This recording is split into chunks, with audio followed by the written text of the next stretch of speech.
Hey there, and welcome to This Explainer. Today, we're diving into something really fascinating: early childhood education. I mean, if you've ever watched a toddler totally locked into a game or a colorful cartoon, you know there's some serious brain energy happening there. But how do we actually harness it? Well, we're going to explore the brilliantly designed apples and bananas ecosystem and basically pull back the curtain on how simple, everyday playtime is actually engineered to meet some pretty rigorous academic standards. Which brings us to the big question, especially for all you parents and educators tuning in. How do we turn playtime into lifelong learning? It's really easy to just dismiss a child popping digital balloons or singing along with an animated animal as, well, just keeping them busy.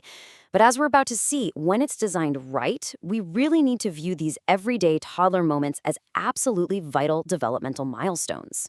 Okay, let's dive right into this. We're going to cover 4 key areas today. 1, the magic of play. 2, structured step-by-step learning. 3, meeting real educational standards. And finally, building lifelong skills. Starting off with section 1, the magic of play, and how we transform the abstract into the accessible. Think about it. Abstract concepts are incredibly tough for tiny humans. The word math literally means nothing to a toddler. But when you introduce multisensory play, those heavy concepts become super tangible.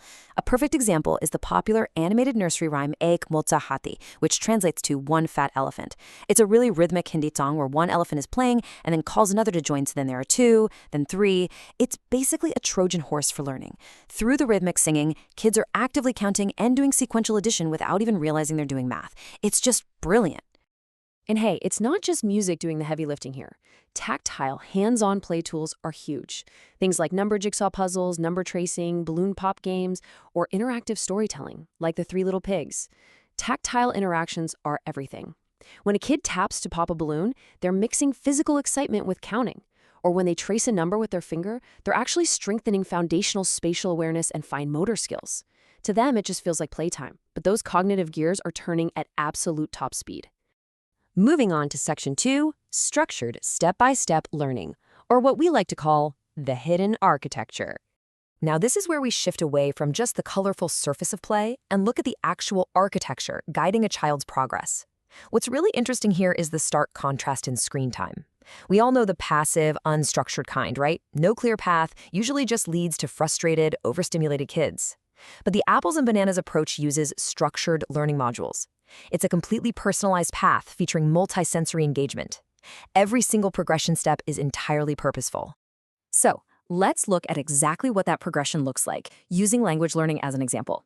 Step 1 is all about phonics and sounds, just getting that basic letter recognition down. Once they've got that mastered, they jump to step 2, interactive storytelling. That's where those sounds turn into actual words connected to a narrative. And then finally, step 3 brings in conversational practice, where the child responds to simple prompts. By breaking this monumental task down into these small, totally achievable steps, you completely eliminate a toddler's frustration and instead build massive confidence. All right, section 3, meeting real educational standards and tracking that gross. To really get this, we have to talk about Kelly and Diane. They're 2 highly experienced California educators who actually expanded this ecosystem into physical resources over on Teachers Pay Teachers. Their whole underlying philosophy is summed up perfectly by this idea: one size does not fit all. Kelly has a master's in math education, and Diane has over 2 decades of early literacy experience under her belt. So they absolutely know that flexible, adaptable resources are non-negotiable if you want to reach diverse learners. And let me tell you, that philosophy translates into some serious academic rigor. The sheer depth of their curriculum tracking is amazing. Their resources actually support Common Core state standards for English and math, the Next Generation Science standards, and California Social Studies standards. They've put together comprehensive poster bundles that cover all of this, all the way from kindergarten right up through 8th grade. But the magic is really in how they deliver these standards, using something called I CAN statements. This is such a crucial tool. Let's be honest, state educational standards read like dense legal documents, but Kelly and Diane translate all that complex jargon into completely kid-friendly and parent-friendly language. So instead of a child hearing some robotic steek code, they get to literally point at a poster and say, I can count to 100. It totally empowers kids to boast about their skills, and it gives parents a crystal clear benchmark for how they're doing. Also, the visual organization of these resources is just next level. They rely heavily on color coding and really intuitive icons. For instance, if you're navigating second grade social studies, all the standards related to locations are clearly marked in purple with a specific icon.